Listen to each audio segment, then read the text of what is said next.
अस्सलामुअलैकुम, मैं homeopathic doctor इकराम Khan. अफॉरिज़म number 71 से लेके 81 तक हमने स्टार्ट किया था, जो कि मुश्तमिल है क्लासिफ़िकेशन ऑफ डिज़ीज़ पे। इसकी पार्ट 1 की वीडियो मैं अपलोड कर चुका हूँ और आज हम पार्ट 2 इसका पढ़ के हम इस टॉपिक को क्लोज़ कर देते हैं और फिर नेक्स्ट अफॉरिज़म में हम इंडिविजुअलाइजेशन को डिस्कस करेंगे और इस नेक्स्ट अफॉरिज़म्स में हम केस चेकिंग को डिस्कस करेंगे, जो मुश्तमिल है 83 से आई थिंक 103 या 102 तक। तो आइए चलते हैं हम क्लासिफिकेशन ऑफ डिज़ीज़। और इससे पहले हमने पढ़ा था, थोड़ा सा मैं दोहरा दूँ, अफॉरिज़म नंबर 72 से हमने 77 तक पढ़ा था। 72 में हमने जनरल ब्रॉड टर्म में डिजीज़ को क्लासिफाई किया था डॉक्टर हनमन ने, एक्यूट और क्रॉनिक में। फिर 73 में हमने टाइप ऑफ एक्यूट डिजीज़ पढ़ा। 74 में हमने ये पढ़ा कि आर्टिफिशियल क्रॉनिक डिजीज़ क्या है, यानी फिर क्रॉनिक डिजीज़ की तरफ हम आगे। और 75 में हमने ये पढ़ा कि artificial created disease with allopathic treatment is the most incurable, यानी एक स्टेज ऐसा आता है कि डिजीज़ इनक्योरेबल हो जाती हैं। और अफॉरिज़म नंबर 76 में हमने ये पढ़ा कि वाइटल फोर्स जो है वो फिर भी इस इंजरी को रिपेयर कर सकती है, जो हम बाकी सिस्टम ऑफ थेराप्यूटिक से हम डिजीज़ को due to law of dissimilar यानी सप्रेस करके हम डिजीज़ को और मुश्किल बना देते हैं। तो बहुत टाइम लगता है। वाइटल फोर्स अगर के अंदर इतनी पावर है तो वो इसको क्योर कर सकता है, और बशर्ते कि जो नेचुरल डिजीज़ है वो भी एरेडिकेट हो जाए, तो तब जाके हम आर्टिफिशियल क्रिएटेड डिजीज़ की कुछ मैनेजमेंट कर सकें। 77 में हमने पढ़ा जी कि सेउडो क्रॉनिक डिजीज़ क्या है, और हमने इसमें पढ़ा था कि सेउडो क्रॉनिक डिजीज़ वो हैं जो हमारे अननेचुरल लाइफ स्टाइल से पैदा हो, लैक ऑफ फिज़िकल एक्सरसाइज और ऐसी जगह पे घर जहाँ वो जगह हाइजीनिक कंडीशंस पे पूरी नहीं उतरती, यानी और इस किस्म की खुराक खाने से या प्रोलॉन्ग एक्सपोजर टुवर्ड्स ग्रीफ या इस किस्म की चीज़ों से हमारे अंदर जो डिज़ीज़ पैदा होती है वो सेउडो क्रॉनिक डिज़ीज़ है। यानी हम हमारी अपनी अगर हम उन चीज़ों को रिमूव कर लें तो वो फिर डिज़ीज़ नहीं रहेगी। आइए चलते हैं अफॉरिज़म नंबर 78 को पढ़ते हैं, जिसमें ट्रू क्रॉनिक डिजीज़ के मुतल्लिक़ बताया गया, और उसको मैं स्टडी करता हूँ, आप लोग सुने फिर डिस्कस करते हैं। The true natural chronic disease are those that arise from a chronic miasm. यानी ट्रू नेचुरल क्रॉनिक डिजीज़ हम उसे कहेंगे जी जो क्रॉनिक मयाज़म से पैदा हो। और क्रॉनिक मयाज़म के मतलब मैंने आपको सिंपल सा पहले बताया था, chronic miasm is a predisposition to produce certain type of diseases, ठीक है, and that left to themselves without their specific remedy continue to increase indefinitely, tormenting the patient with ever greater suffering to the end of his days despite the best mental and dietary habits। अगर किसी का exposure हो जाए मयाज़म से या उसका infection हो जाए मयाज़म से, तो भले उसकी लाइफस्टाइल बिल्कुल हाइजीनिक हो और बिल्कुल जैसे डॉक्टर्स बताते हैं ऐसे हो, लेकिन फिर भी उसके ज़िंदगी में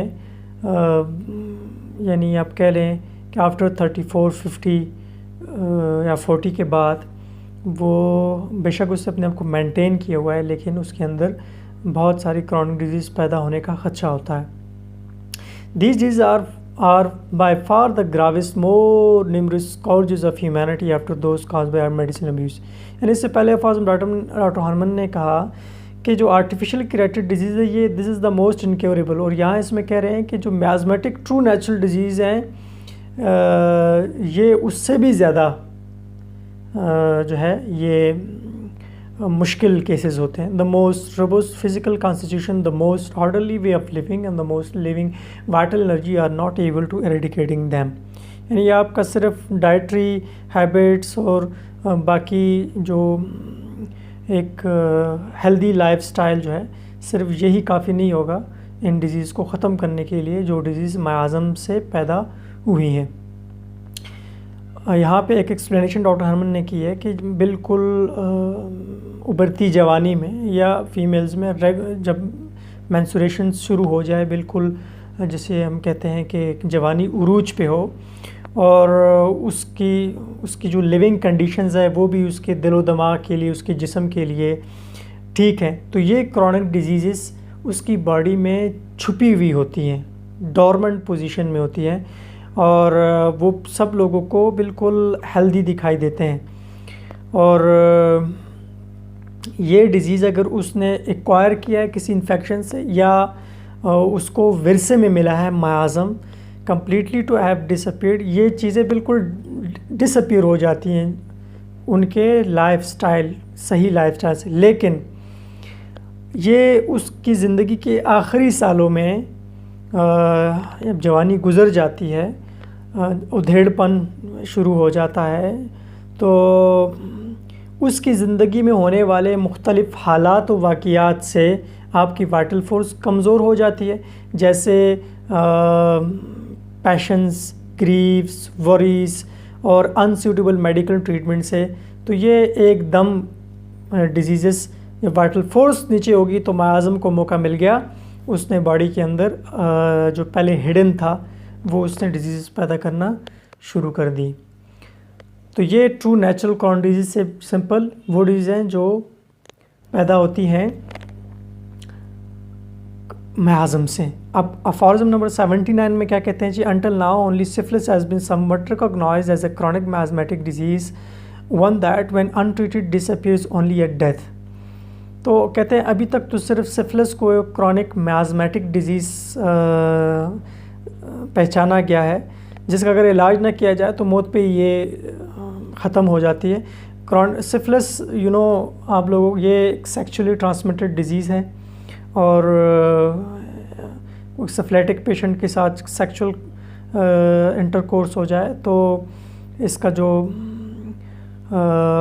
माइक्रो ऑर्गेनिज़म है वो बॉडी के अंदर आ जाता है, और उसकी अपनी स्टेजेस है, आप इसको पढ़ लीजिएगा। इसकी जो अंदर बॉडी के अंदर स्टेजेस पूरी हो जाएं तो उस अंदर जो लाइफ साइकिल है बॉडी के अंदर, लाइफ स्पेन वो पूरा हो जाए, तो इंक्यूबेशन पीरियड ख़त्म हो जाए, यानी इसका स्पायरोचेट ट्रिपोनीमा पैलिडम, ये इसकी बैक्टीरियल जो माइक्रो ऑर्गेनिज़म है उसका नाम है। और तो मोर स्पेशली जेनिटल ऑर्गन्स पे एक वेनेरियल शंकर पैदा हो जाता है, एक ज़ख़म नुमा एक छोटी सी गिल्टी आप समझ लें वो पैदा हो जाती है। तो इसी तरह आप इसको पढ़ लीजिए, इतना मुश्किल, लेकिन हम इसको इंशाल्लाह डिस्कस करेंगे कि इसके वजह से कौन कौन सी मायाज़मेटिक डिजीज़ेस पैदा होती है जब ये इन्फेक्शन एक इंसान को दूसरे इंसान से मिलता है। अच्छा, फिर कहते हैं डॉक्टर हरमन के sycosis fig wart disease similarly ineradicable by the vital force when untreated has not been recognized as a particular chronic miasmatic disease. कहते हैं इसी तरह साइकोसिस भी एक ऐसी डिजीज़ है जो बहुत सारी डिजीज़ को की वजह होती है, जो अभी तक इसको ये नहीं समझा गया कि ये भी एक क्रॉनिक मायाज़मेटिक डिजीज़ है, which is most certainly it is thought to be cured with the destruction of the outgrowth on the skin. जैसे सिफिलिस में इसका इजहार जिस्म पे होता है, जब ये अंदरूनी तौर पे जिस्म को खोखला कर दे तो इसका इजहार वेनेरियल शंकर और साइकोसिस का वार्ट्स की शक्ल में होता है। तो ओल्ड स्कूल ऑफ थॉट में इस आउटग्रोथ को स्किन के ऊपर से ख़त्म करके इसको क्योर समझा जाता है, लेकिन उसके जो इंटरनल डिस्ट्रक्शन है अंदरूनी तौर पे वो एक यानी एक क्या कहते हैं कि टॉर्मेंटिंग आइलमेंट्स पैदा करने जा रहा है, उसको कोई नहीं देखता, लेकिन होम्योपैथी में इसको डायनामिकली क्योर करने की कोशिश की जाती है। अफॉरिज्म नंबर 80 में डॉक्टर हरमन कहते हैं कि incomparably more widespread and consequently far more important than the two precedings is the chronic miasms of psora. यानी बहुत ज़्यादा आप कह रहे हैं इन दोनों से बहुत ज़्यादा इम्पॉर्टेंट वो क्रॉनिक मायाज़म है जिसने बहुत सारी बीमारियों को पैदा किया और आज भी कर रहा है, वो सोरा है। ठीक है, यानी जो psora is the most hydra headed miasm, while the other two manifest their specific chronic inner malady by the venereal chancre and the cauliflower-like excretions। यानी जो जैसे मैंने कहा कि वेनेरियल शंकर जो है वो अपनी इनर मेलेडी का इजहार करता है किससे, वेनेरियल शंकर से, और साइकोसिस कॉलीफ्लावर लाइक एक्सक्रीशंस से, और respectively the inner monstrous chronic miasm of psora announces itself after the complete internal infection of the entire body। जैसे सिफिलिस बॉडी के इंटरनल उसका इन्फेक्शन कंप्लीट हो जाए तो वेनेरियल शंकर, साइकोसिस का इंटरनल इन्फेक्शन कंप्लीट हो जाए, उसने जड़ें अंदर मजबूत कर ली तो उसका इजहार होता है वाट से। तो इसी तरह सोरा का जो इजहार होता है वो किससे होता है, through a characteristic cutaneous eruption accompanied by unbearably voluptuous tickling, itching and the specific odor। ख़ास किस्म की बदबू के साथ और पूरे जिस्म पे ख़ारिश, बहुत ही तेज़ ख़ारिश, तंग करने वाली ख़ारिश, and sometimes consisting of only a few vesicles. बाज़ुकात थोड़े से एरप्शंस होते हैं, वेसिकल्स होते हैं, ख़ारिश नहीं होती। लेकिन we can not decide on only one symptom that this is a sora और सिफिलिस और साइकोसिस। इसकी एक अपनी पिक्चर है, उसको समझने की ज़रूरत है। This psora is the true underlying cause and creator of almost all the multitudinous indeed innumerable disease forms that are not due to syphilis and psychosis। तो ये जो सोरा है ये बहुत सारी डिजीज़ की इटियोलॉजी है जो सिफिलिस और साइकोसिस से पैदा नहीं होती, क्योंकि साइकोसिस जैसे यूरिनरी आइलमेंट्स ज़्यादा पैदा करता है, और इसी तरह सिफिलिस के अपना एक एक्शन है, एक पैथोजेनेसिस है। साइकोसिस का जो इन्फेक्शन है इसका अपना एक पैथोजेनेसिस है। तो सोरा जो है इसका एक अपना पैथोजेनेसिस है, लेकिन अगले एफर्ट्स में हम पढ़ेंगे कि ये कैसे मॉडिफाई हुआ, कैसे एवेलुएट हुआ और हम तक पहुंचा और आज किस ख़तरनाक डिजीज़ की शक्ल में है। तो सोरा कौन सी डिजीज़ की वजह है जी? They include neurasthenia, hysteria, hypochondria, mania, melancholia, idiocy, madness, epilepsy and all kinds of fits. अब सुनिए जी, softening of the bones, scrofula, scoliosis, kyphosis, bone caries, cancer, fungus, haematodes, neoplasms, gout, haemorrhoids, jaundice and cyanosis, dropsy, amenorrhea, hemorrhages of the stomach, nose, lungs, bladder and worm, asthma and subions of the lungs, impotence and infertility, migraines, deafness, cataract and amaurosis, kidney stones, paralysis, deficiencies of the senses and every kind of pain etc. all mentioned in pathology books as separate disease। तो pathological जो जितनी books है इनको एक separate disease के तौर पे समझा गया और हक की अपनी एटोलॉजी बताई गई है। लेकिन होम्योपैथी में इसकी ये एक मैज़मेटिक डिजीज़ सारे, इनको एरेडिकेट करने के लिए जो आपने एक टोटलिटी ऑफ सिम्टम्स के साथ ऐसी दवाई देनी है जो कि इसके मैज़मेटिक बैकग्राउंड को भी कवर करे। It took me 12 years of research to find the source of this incredible number of chronic diseases, to investigate and confirm this great truth hidden from all my predecessors and contemporaries, and to discover the principal antisoric remedy that are usually able to deal with this thousand-headed monster in its widely varying forms and manifestations। Doctor Hahnemann कहते हैं कि मुझे तकरीबन 12 साल लगे और मैंने इस क्रॉनिक डिजीज़ की वजह यानी इसको मैंने सोरा को और एंटीसोरिक मेडिसिन्स को मैंने डिस्कवर किया, और जो कि बहुत सारी डिजीज़ की वजह है और मुख्तलिफ़ फॉर्म्स में मुख्तलिफ़ किस्म की मैनिफेस्टेशंस पैदा करता है। My discoveries on the subject have been set forth in my book. Chronic disease book इंशाल्लाह हम पढ़ेंगे तो उसमें इन्होंने इस डिस्कवरीज को डिटेल्स में बयान किया। Before acquiring this knowledge I could teach my students to treat the chronic disease only as so many different individual disease as to use those remedies whose effects on the healthy had until then been proved. Doctor हम कहते हैं कि ये जो मायाज़मेटिक knowledge है इसको acquire करने के लिए मैं अपने स्टूडेंट्स को ये बताता चलूँ कि क्रॉनिक डिजीज़ को आप उसी तरह केयर करें जैसे आप एक इंडिविजुअल केस को लेते हैं और वो रेमेडीज़ देते हैं जिस रेमेडीज़ का इफेक्ट आपको तंदुरुस्त इंसानों पे आपने आजमाइश की हो।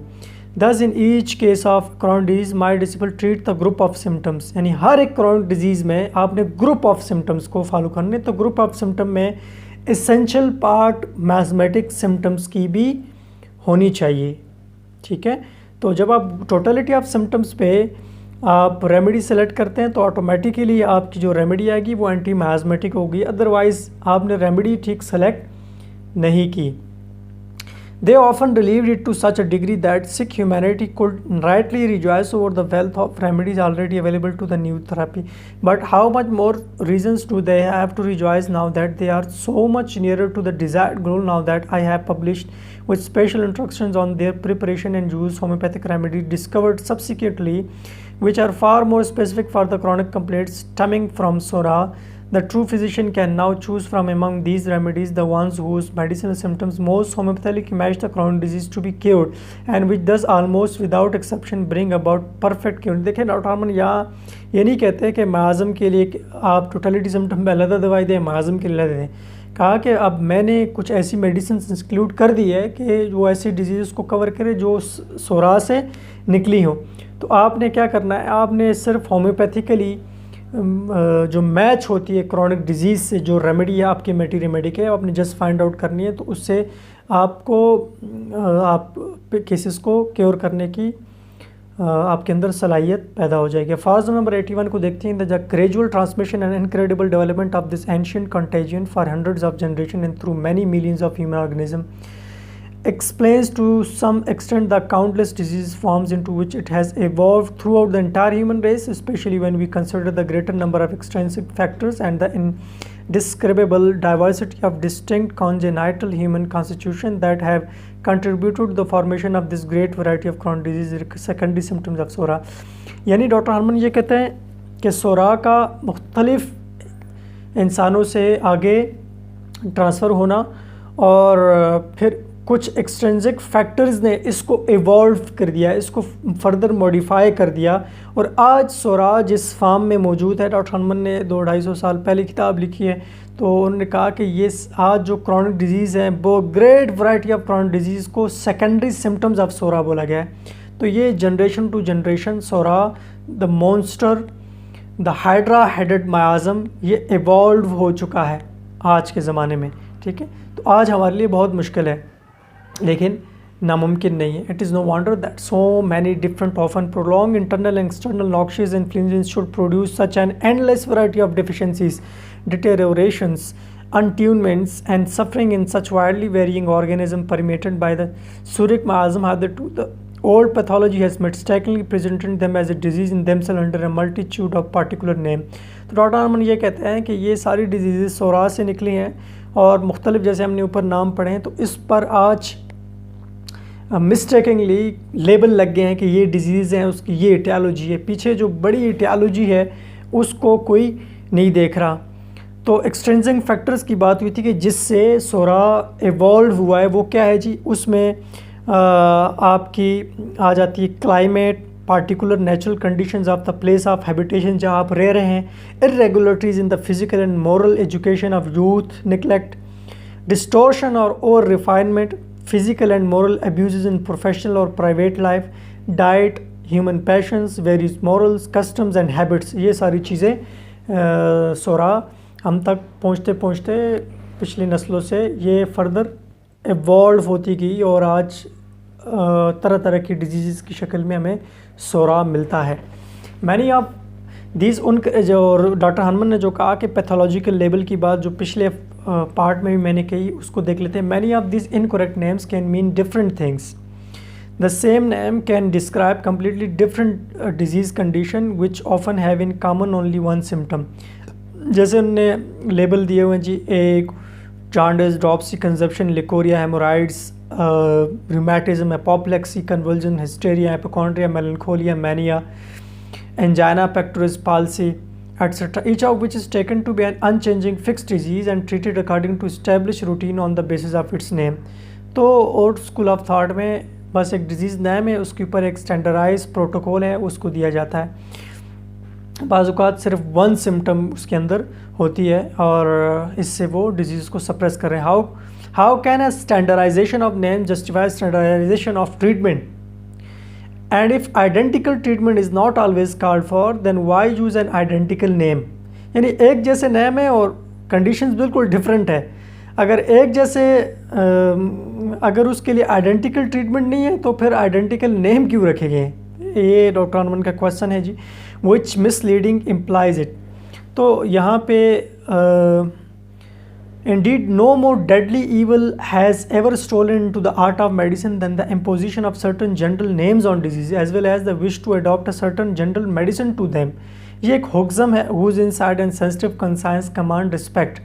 डॉक्टर हनुमान ने ये प्रोफेसर साहब की बुक्स में से, जो कि एक मेडिकल डॉक्टर हैं, उन्होंने ये कहा है कि डिजीज़ का पे लेबल लगा देना, उसका नाम, कुछ सिम्टम्स को उठा कर नाम और उसके नाम की वजह से उसके लिए मेडिसिन्स का प्रोटोकॉल सेट करना, कहता है कि ये आर्ट ऑफ मेडिसिन में एक आप कह लें कि बहुत ही ख़तरनाक है, यानी बहुत बड़ा नुकसान किया है ये काम करके।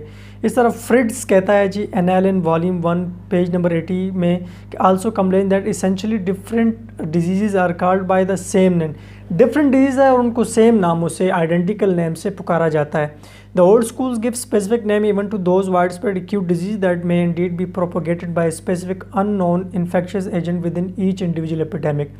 तो एपिडेमिक्स में भी अगर आप देखें तो एक्यूट डिजीज़ को उन्होंने बस स्पेसिफिक नेम दे दिया है जो कि अननोन इन्फेक्शियस एजेंट से पैदा होते हैं। As if they were known fix disease always recurring in exactly the same form typhoids, यानी उनको जैसे पता है कि फ़िक्स डिजीज़ जो है वो बस एक ही फॉर्म में आती है, हालांकि ऐसा नहीं है। याद रखें, एपिडेमिक डिजीज़, एक ही एपिडेमिक अगर किसी दूसरे टाइम में आए तो वो जब पहले आई थी उस जैसी नहीं होती, ठीक है। उसका बिहेवियर, उसका जो सिम्टोमेटोलॉजी है वो डिफरेंट होती है पहले से।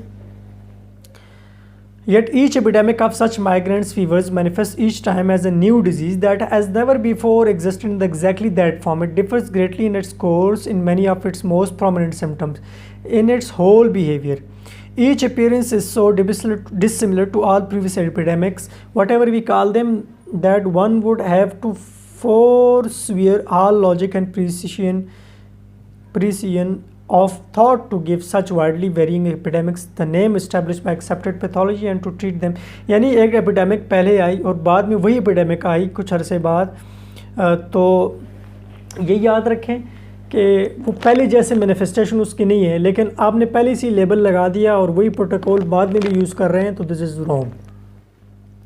तो यहाँ डॉक्टर हनुमान एम्फसाइज कर रहा है कि लेबल, सिम्टम्स को उठा के लेबल नहीं लगाना, डिजीज़ पे ट्रीटमेंट नहीं करनी, you have to individualise the patient. ये इसी आखिर में डॉक्टर हनुमान ने यहाँ कहा है। यहाँ पे कहते हैं जी, it strikes the mind with wonder how different and clearly unlike one another is the appearance of epidemic disease. There is so obvious a difference among them these disease, not only in the symptom proper and peculiar to themselves, but also in the method of treating them and in the way each demands for itself a different method from any other. As a result, in whatever way and to whatever extent in external appearance and in the number of symptoms, epidemic disease seem to agree to those who do not pay attention. Nevertheless, by the very fact itself, if one pays careful attention, these epidemic diseases are of totally different nature and are as different from one another as counterfeit money is. यानी epidemic disease, एक ही epidemic जब दोबारा आएगी तो उसकी मिसाल ने दी है कि जैसे असली नोट नकली नोट में फ़र्क होता है, तो ऐसे ही एपिडेमिक में फ़र्क होता है। From all this, it is clear that a true physician will not allow these useless and incorrect disease names to influence his therapy. यानी जो होम्योपैथ है वो इन इनकरेक्ट नेम से अपनी जो थेरापी है, थेराप्यूटिक लॉ है, उनको नेगलेक्ट कभी भी नहीं करेगा।